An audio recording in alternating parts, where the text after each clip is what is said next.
একদম পার্টির একটা মিটিং হলো, এখানে ব্লক প্রেসিডেন্ট আছে, চেয়ারম্যান ভাইস চেয়ারম্যান আছে, দেবু আছে, টাউন প্রেসিডেন্ট আছে, অল কাউন্সিলর আছে, অল পঞ্চায়েত সমিতির মেম্বার আছে, প্রধান আছে, বিকাশ দাস আছে, মনোজ মুখার্জি আছে, সবাই আছে। সেটা পার্টির একটা আলোচনা হলো।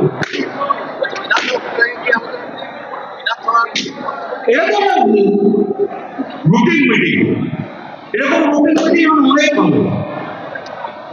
আগামীকালকে বোলপুরে ওয়াকফ নিয়ে একটা মিছিল হওয়ার কথা ছিল। দেখুন, ওয়াকফের যারা মেম্বার ছিল তারা সুপ্রিম কোর্টের রায়টাকে ওরা সুন্দরভাবে মেনে নিয়েছে, তার জন্য ওয়াকফের মিটিংটা কালকে বন্ধ করেছে।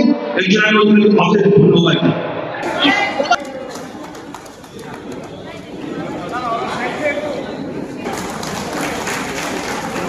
জেলা পরিষদের সদস্য আমাদের জেলার অনেক নেতা নানান হাজারকে গ্রহণ করে নিচ্ছে।